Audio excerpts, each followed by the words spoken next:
The way to love your family without being critical and judgmental. Loving family is really difficult. It is easy to find people who are not considerate to their spouse and who do not listen to their significant other. The same holds true for relationships between parents and their children. C.S. Lewis says that some parents treat their children in such a disrespectful way that if they treated another child similarly, it would mark the end of that relationship. Such parents then ask, why do my children always avoid spending time at home but enjoy being in the homes of everyone else? The answer, according to Lewis, is found in the question, who does not prefer civility to barbarism? The difficulty in loving our family lies in the fact that we act according to the righteousness of the Pharisees. The devout Pharisees did have certain commendable spiritual principles. They practiced what they preached. Moreover, their criticisms were grounded on reality, and they were not like those who criticize others without any basis. Most devout believers today act according to the righteousness of the Pharisees in their home life. When difficulties or unhappiness arise in the family, most devout Christians first use the standards of the Bible to examine their religious beliefs and their daily life. And after this, they use the same standard to examine their spouse or children. The result of this is that they judge the root of the problem to be their spouse's flaws and shortcomings or their children's lack of faithfulness and orderliness while thinking that their criticisms and judgment is the key to fixing their problems. On the other hand, if these Christians found out that they were the problem, they would desire to change.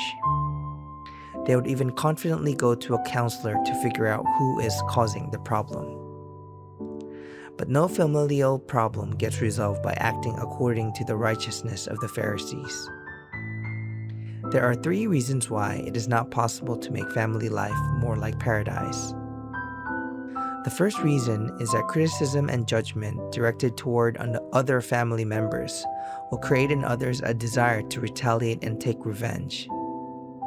If the parents are so strict that their children cannot fight back, these children may express hostility toward others in authority, reject leadership, or display passive aggressiveness by a number of means that may include becoming idle, habitually coming in tardy, or underachieving.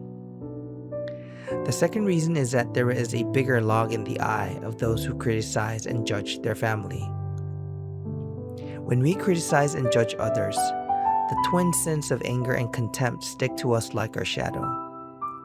But the Bible states that anger and contempt are sins that are answerable to the Supreme Court and are enough to get us sent into hellfire.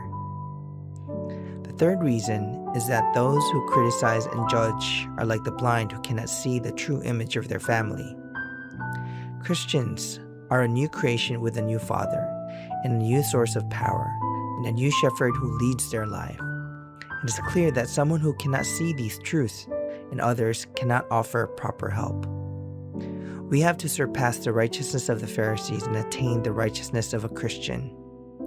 The first thing we have to do in order to achieve this is to strive to become mature believers who, like Jesus, can provide spiritual diagnoses and treatments instead of criticisms and judgment. Just as only a qualified doctor can give proper diagnoses and treatments for the body, only a mature believer can give proper spiritual diagnoses and treatments for the soul. The mature believer here refers to a person who possesses both grace and truth like Jesus, and radiates with agape love while having deep wisdom. And though we cannot be perfectly mature, our striving to become more like Jesus will convey a strong message to our families. The second thing we have to do is to decide to stop impetuously criticizing and sharply judging others. Instead, we have to endeavor to warmly accept others and more earnestly pray for them. The truth is that our spouses and our children need greater acceptance rather than sharper criticisms and more accurate judgments. Furthermore, novices like us don't have to diagnose and treat our loved ones. We merely have to believe and pray that the Holy Spirit is diagnosing and treating our loved ones more thoroughly than we ever can. This is the Christian righteousness that surpasses the righteousness of the Pharisees and makes family life like paradise. Matthew 5:20.